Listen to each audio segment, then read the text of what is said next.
Hello viewers, आज हम compensation theorem को स्टडी करेंगे। इससे पहले हमने superposition theorem, Norton's theorem, Thevenin's theorem और मैक्सिमम पावर ट्रांसफ़र थ्योरम को कवर किया था। कंपनसेशन थ्योरम काफ़ी इंटरेस्टिंग थ्योरम है और सिंपल भी है। अगर हम बाकी थ्योरम से कंपेयर करें तो इतनी कॉम्प्लिकेटेड थ्योरम ये नहीं है, काफ़ी सिंपल थ्योरम है। और कहीं ना कहीं इसका जो नाम है कंपनसेशन, ये रिफ्लेक्ट करता है मैनिपुलेशन।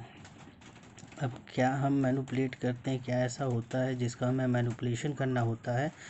तो जब हम इस थ्योरम को देखेंगे तो हम इस क्वेश्चन को भी वहाँ पे देख लेंगे। अब अगर हम बात करें तो जैसा कि हर थ्योरम में होता है कि एक स्टेटमेंट होता है और वो पूरी थ्योरम उसी स्टेटमेंट पर बेस्ड होती है। तो कंपनसेशन थ्योरम का भी स्टेटमेंट कहीं ना कहीं उस थ्योरम को जब हम अप्लाई करेंगे उसको रिफ्लेक्ट कर देगा। तो अगर हम बात करें कंपनसेशन थ्योरम के स्टेटमेंट की, तो कंपनसेशन थ्योरम का स्टेटमेंट कहता है कि linear circuit having a voltage source, मतलब हमारे सामने एक ऐसा सर्किट है जहाँ पे लीनियर एलिमेंट लगे हुए हैं और उसमें एक इंटरनल इम्पीडेंस है। जो इंटरनल इम्पीडेंस है वो बेसिकली थेवेनिन्स इम्पीडेंस है ZTS, और एक इम्पीडेंस जेड लगा हुआ है। तो उस कंडीशन में एक आई एम्पियर की करंट सर्कुलेट होगी, जैसा कि यहाँ फिगर में आपको क्लियर विजुअल है कि circuit consist of internal impedance ZTH and another impedance Z and a voltage source V, then a current I is circulated। तो यहाँ पे ये आई एम्पियर की करंट है, तो ये सर्कुलेट कर रही है। तो इस कंडीशन में अगर हम इस आई की वैल्यू निकालें तो बहुत सिंपल है। केवीएल अगर आप अप्लाई करें तो V/ZTS प्लस ZL, ये इसमें फ्लो होने वाली करंट है जो हमारे सामने सर्किट है। अब अगर ये जो इम्पीडेंस Z है इस पोर्शन पे हम चेंज कर दें, चेंज क्या करें कि एक डेल्टा Z इम्पीडेंस या तो ऐड कर दें या रिमूव कर दें। मतलब अगर ये एक वेरिएबल इम्पीडेंस है तो हम क्या कर दें कि अगर ये 10 ओम है तो हमने क्या किया, इसमें 5 ओम ऐड कर दिया यानी 15 ओम कर दिया, या 5 ओम माइनस कर दिया यानी 5 ओम कर दिया। तो ये हो गया चेंज इन इम्पीडेंस। ठीक, तो उस कंडीशन में क्या होगा कि अगर हम ऐड कर रहे हैं तो जो Z है वो चेंज हो जाएगा Z प्लस डेल्टा Z में, और अगर हम कम कर रहे हैं उसको तो ये हो जाएगा Z माइनस डेल्टा Z में। तो जो आपका इम्पीडेंस है सर्किट में वो चेंज हो जाएगा। क्या होगा, Z to Z plus delta Z हो सकता है या Z माइनस डेल्टा Z हो सकता है। ये डिपेंड करेगा कि हम इम्पीडेंस को रेज कर रहे हैं या इम्पीडेंस को डिक्रीज कर रहे हैं। अब जैसे ही यहाँ पे चेंज हुआ, वेदर पॉजिटिव और निगेटिव, तो उस कंडीशन में क्या हो गया कि आपके इस चेंज का पूरे के पूरे सर्किट पे इम्पैक्ट पड़ेगा। पूरा का पूरा सर्किट पे इसका असर दिखेगा, ये रिफ्लेक्ट करेगा। तो इसकी वजह से क्या हुआ कि करंट में भी चेंज हो जाएगा। ठीक है, और वो करंट में चेंज क्या हुआ, डेल्टा आई। और ये डेल्टा आई की वैल्यू हम फाउंड करेंगे, हमें मिलेगी कि जो हमारा वोल्टेज सोर्स है अगर हम उसको रिप्लेस कर दें by its internal impedance, placing a voltage source known as compensation voltage source. अब मतलब क्या है कि जो ये V है ये रिप्लेस हो जाएगा VC से, और उस VC की वैल्यू क्या होगी, I into delta Z in series with the impedance Z plus Z del Z and its polarity oppose the flow of current I। अब यहाँ पे क्या करना है, अब ध्यान से समझना कि हमारे सामने एक नॉर्मल सर्किट गिवन होगा। अब कंपनसेशन थ्योरम कहती है कंपनसेट करना। कंपनसेट हम कब करेंगे, जब हम या तो प्लस करें या माइनस करें, तभी उस वैल्यू को हम कंपनसेट कर सकते हैं। तो अब यहाँ पे जो इम्पीडेंस Z है, अगर हम इस इम्पीडेंस में एडिशनल इम्पीडेंस ऐड होता है या एग्जिस्टिंग इम्पीडेंस में से कुछ इम्पीडेंस माइनस होता है तो इम्पीडेंस में चेंज हो जाएगा। अब वो दिखाया है कि वो चेंज क्या हुआ, del Z plus del Z, यानी यहाँ ऐड किया है अगर, या फिर और Z माइनस डेल Z, यानी हमने यहाँ पे क्या किया, माइनस किया। तो एक करंट में चेंज होगा डेल्टा आई, और वो डेल्टा आई अगर हमें कैलकुलेट करना है तो कैसे कैलकुलेट करेंगे, by replacing the voltage source by its internal impedance and placing a voltage source known as compensation voltage source of magnitude V C equals to I into del Z in series with the impedance Z plus Z del Z and its polarity oppose the flow of current. अब यहाँ पे जो इसकी polarity होगी, जो current flow कर रही है और जो वी सी लगेगा, वो दोनों एक दूसरे के अपोजिट होने चाहिए। अब कैसे, तो इसको हम स्टेप बाय स्टेप देखते हैं। तो सबसे पहले हमने जो हमारे पास में फिगर दिया हुआ था उस फिगर को ले लिया है। यहाँ पे V लगा हुआ है, एक इंटरनल इम्पीडेंस ZTH लगा हुआ है और एक Z लगा हुआ है। I एम्पेयर की करंट सर्कुलेट हो रही। तो यहाँ से जब हमने करंट को कैलकुलेट किया तो सिंपल है, I इक्वल्स टू आ गया V upon ZTH plus Z। अब हमने क्या किया, इस Z में एक इम्पीडेंस ऐड कर दिया। वो इम्पीडेंस क्या है, डेल्टा जेड है। तो जो आपका इम्पीडेंस है वो चेंज हो गया। कितना चेंज हुआ, जेड से वो हो गया जेड प्लस डेल्टा जेड। तो अब सर्किट हमारा कुछ इस तरीके का हो गया। वी वोल्टेज सोर्स लगा था जैसे पहले लगा हुआ है, Z T S internal impedance लगा हुआ है, और जो जेड था वो अब हो गया जेड प्लस डेल्टा जेड। और जो करंट सर्कुलेट होगी अब नई कंडीशन पे, उसको हमने मान लिया आई डैश। तो आई डैश क्या हो जाएगा, V upon Z T S plus Z delta Z. ये इक्वेशन 2 हो गई। अब इक्वेशन 1 और 2 में हम निकालें चेंज इन करंट, कितना चेंज हुआ करंट में। तो कितना चेंज हुआ है, तो I2 माइनस I1 यानी आई डैश माइनस आई। तो डेल्टा आई बराबर ये दोनों वैल्यूज़ को पुट किया, इनको सॉल्व किया। जब हमने इनको सॉल्व किया तो डेल्टा आई हमारा आ गया minus V into delta Z upon Z plus delta Z का bracket close, Z T S plus Z. अब V upon Z T S plus Z ये क्या होता है, V upon Z T H plus Z. ये है आपकी पहले वाले सर्किट में फ्लो होने वाली करंट यानी आई की वैल्यू। तो ये जो वैल्यू है ये रिप्लेस हो गई आई से। तो ये क्या बन गया, delta I equals to minus I into delta Z upon Z T S plus delta Z. और आई इंटू डेल्टा जेड क्या है, यही आपका कंपनसेशन वोल्टेज है। तो यहाँ पे आ गया आपका ये जो आपका कंपनसेशन वोल्टेज है, वी सी आ जाएगा इसकी जगह पे। तो डेल्टा आई आ गया minus V C upon Z T H bracket में जेड प्लस डेल्टा जेड, यानी चेंज इन करंट क्या है, जो आपका कंपनसेशन वोल्टेज है और जो आपका जेड इक्विवेलेंट है नई कंडीशन पे, उनका रेशियो जो है वो हमें देगा चेंज इन करंट। अब हमारे सामने एक प्रॉब्लम है जहाँ पे हमसे ये कह रहा है कि in the circuit resistance R change from 10 ohm to 5 ohm, verify compensation theorem. यानी ये जो रेजिस्टेंस आर है यहाँ पे लगा हुआ, ये चेंज हो रहा है। चेंज कहाँ से हो रहा है, 10 ओम से 5 ओम में चेंज हो रहा है। तो उस कंडीशन में हमें कंपनसेशन थ्योरम को वेरीफाई करना है। तो अब इसको सॉल्व करने के लिए सबसे पहले हमें क्या करना है, करंट की डायरेक्शन को हमने एज्यूम किया। यहाँ पे हमने I1 को मान लिया और यहाँ पे हमने I2 को मान लिया। अब हम क्या करेंगे, हमारे पास में दो लूप हैं, दोनों में केवीएल अप्लाई करें। तो माइनस का 10 plus 5I1 plus 10I1 minus I2 is equals to 0। तो माइनस का 10 plus 5I1 plus 10I1 minus 10I2 is equals to 0। तो हो गया 15I1 minus 10I2 equals to 10, equation 1। ये जब हमने लूप 1 कंसीडर किया। अब हम लूप 2 कंसीडर करें। जब हम लूप 2 कंसीडर करेंगे तो इस कंडीशन में अगर हम देखें, अब लूप 2 में अगर हम देखें तो यहाँ पर क्या है, हम अभी तो प्लस से माइनस आए थे, अब माइनस से प्लस जा रहे हैं। तो यानी माइनस का 10I1 minus I2 plus 10I2 equals to 0। तो minus 10I1 plus 10I2 plus 10I2 equals to 0। तो ये हो गया आपका माइनस का 10I1 plus 20I2 equals to 0, यानी हो गया minus I1 plus 2I2 equals to 0, equation 2।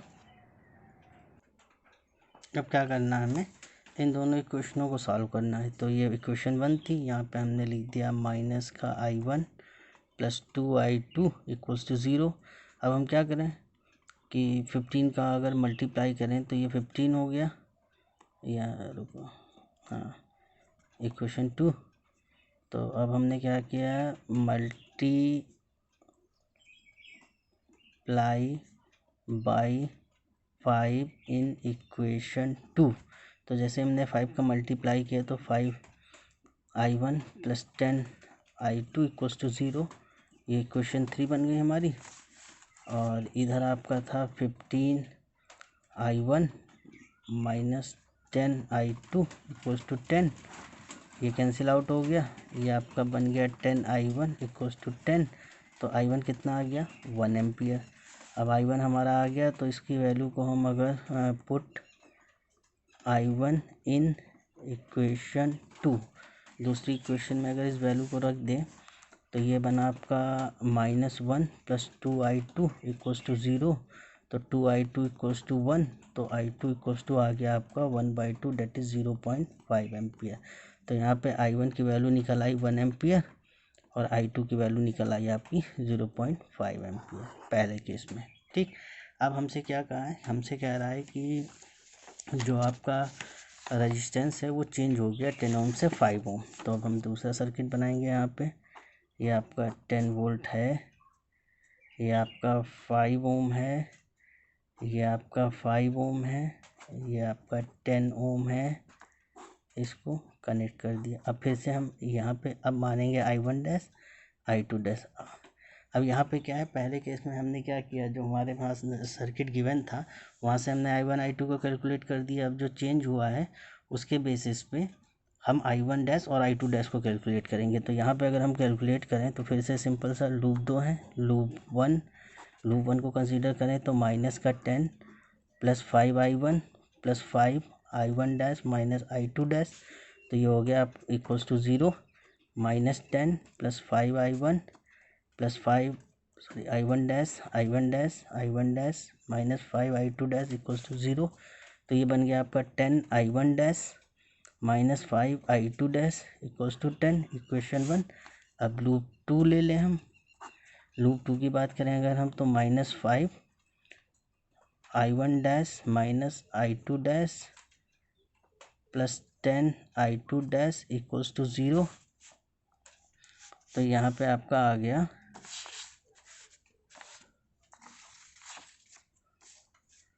Minus का 5i1 dash plus 5i2 dash plus 10i2 dash equals to 0। तो ये बना 5i1 dash plus 15i2 dash equals to 0, यानी -i1 dash plus i2 dash equals to 0। ये बन गई equation 2। अब equation 1 और 2 में देखें अगर हम तो इनको सॉल्व कर लें सिंपल सा। तो सॉल्व करने के लिए हमें क्या करना है, 10i1 dash minus 5i2 dash equals to 10, और यहाँ पे 10 का मल्टीप्लाई कर दें तो ये हो जाएगा आपका माइनस का 10i1 डैश प्लस ये हो गया आपका 30i2 डैश इक्वल्स टू 0। तो ये कैंसिल आउट हो गया, यहाँ कितना बचा 25i2 डैश इक्वल्स टू 10। तो i2 डैश इक्वल्स टू हो गया 10/25। अगर हम i2 डैश निकालें और पॉइंट लगाएं तो 0। तो ये आ गया आपका i2 डैश। और अगर हम i1 डैश को कैलकुलेट करें तो i1 डैश कितना हो जाएगा 3 इंटू 0.4 1.2 एम्पियर। तो यहाँ से निकल आया आपका i1 डैश 1.2 एम्पियर और i2 डैश 0.4 एम्पियर। ठीक, अब इन दोनों को अगर हम कंपेयर करें दोनों वैल्यूज़ को, तो हम चेंज इन करंट निकाल लें पहले। Change in current for loop 1, तो जो डेल आई है, डेल i1 वो क्या हो जाएगा i1 dash minus i1 dash कितना है 1.2 और i1 कितना है हमारा माइनस का 1, तो ये आ गया 0.2 एम्पियर। ऐसे ही निकालें डेल i2, तो डेल i2 हो गया i2 dash minus i1 dash i2, तो i2 डैश है आपका 0.4 माइनस ये है आपका 0.5, तो ये आपका हो गया माइनस का 0.1 एम्पियर। तो इस हिसाब से हमारे पास में i1 जो हमें गिवन है, i1 था 1 एम्पियर और I1 डैश हमारे पास में निकला है 1.2 एम्पियर, I2 हमारे पास में था 0.5 एम्पियर और I2 डैश निकला है 0.4 एम्पियर। अब जो चेंज हो रहा था हमारे पास में वो कहाँ पे हो रहा था, इस मिड वाली ब्रांच में हो रहा था। तो यहाँ पे करंट की वैल्यू क्या है, I is equals to I1 minus I2। तो I इक्वल्स टू I1 कितना है हमारे पास में, I1 है हमारे पास में 1 और I2 है हमारे पास में 0.5। तो ये निकला 0.5 एम्पियर।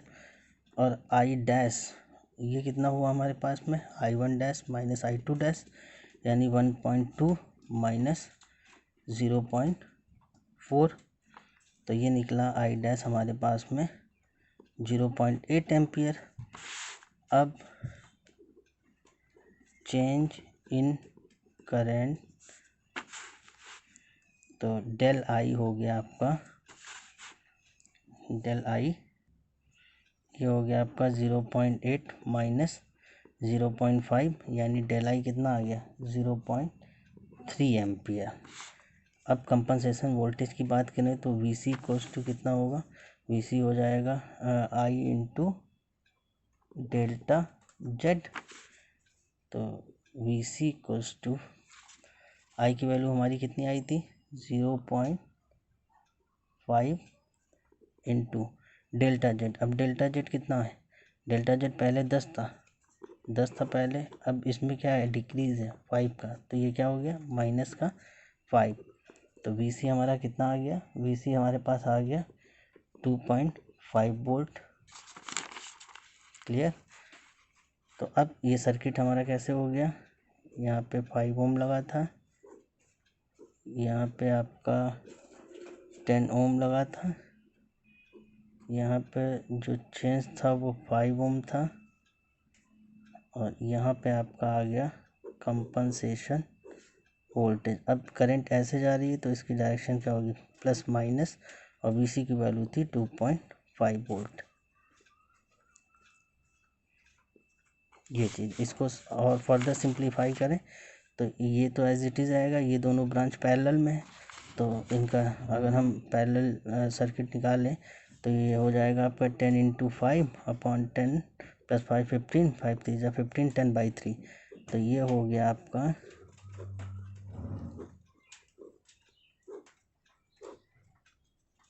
2.5 प्लस माइनस 5 ओम, और ये हो गया 10/3। फिर से एक बार देख लेते हैं हम अपनी प्रॉब्लम को जो हमारे सामने गिवन थी।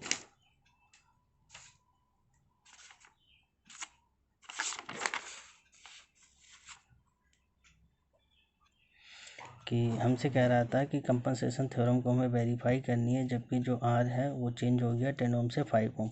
तो सबसे पहले हमने क्या किया कि करंट को कंसीडर किया I1 और I2 का, दो लूप है, लूप 1 में हमने KVL अप्लाई किया, लूप 2 में हमने KVL अप्लाई किया, दोनों इक्वेशन बनाई, सॉल्व किया और I1 I2 की वैल्यू को कैलकुलेट कर लिया।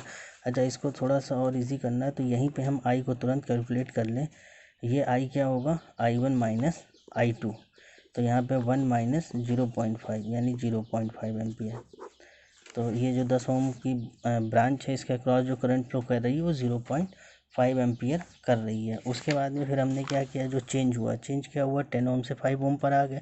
तो अब करंट I1 डैश और I2 डैश हमने कंसीडर कर ली। फिर KVL अप्लाई किया, जैसे KVL अप्लाई किया दो इक्वेशन बनी, सॉल्व किया, तो I1 और I2 की वैल्यू हमारे पास में निकल गई। I1 और I2 की वैल्यू जैसे ही निकली तो हमने फिर से I डैश को कैलकुलेट किया, जो है I1 dash minus I2 dash, और ये वैल्यू आ गई 1.2 माइनस 0.4, यानी ये वैल्यू आ गई आपकी 0.8 एम्पियर। ठीक है। इसके अलावा हमने लूप 1 में चेंज करंट को कैलकुलेट किया तो ये बनी आपकी 0.2 एम्पियर, और change in current in loop 2 में कैलकुलेट किया तो ये बनी माइनस 0.1 एम्पियर। अब हमारे सामने जो ब्रांच 10 ओम की थी जहाँ पे इम्पीडेंस का चेंज हुआ है, वहाँ पर हमारे पास में पहला जो as a circuit 10 ohm place था उस समय करंट हमने कैलकुलेट की। उसके बाद में जब हमारा जो रेजिस्टेंस था वो 10 ओम से 5 ओम में आया तो हमने करंट को कैलकुलेट कर लिया। अब चेंज इन करंट निकालना है तो चेंज इन करंट क्या हो जाएगा I डैश माइनस I। अब ये 0.8 माइनस, और ये करंट कितनी आई थी हमारे पास में 0.5 यानी 0.3। तो अब जब हमने इम्पीडेंस को चेंज किया है तो करंट में कितना चेंज आया, 0.3 एम्पियर का चेंज आ गया है। अब उसके बाद में हम कंपनसेशन वोल्टेज को कैलकुलेट करते हैं। Compensation voltage V C equals to क्या होता है, आई इंटू डेल्टा जेड। अब यहाँ पे डेल्टा जेड क्या है, डेल्टा जेड है आपका, क्योंकि घट रहा है तो घट रहा है, यानी आई की वैल्यू तो 0.3, जो आपका सॉरी आई की वैल्यू आपकी 0.5 इंटू माइनस का 5, तो ये आ गया -2.5 वोल्ट। तो हमें कहाँ पे लगाना होता है ये, जहाँ पे इम्पीडेंस का चेंज होता है। तो मिड वाली ब्रांच में चेंज हो रहा था, तो उसके बाद में जो आपका सर्किट बना वो सर्किट बन गया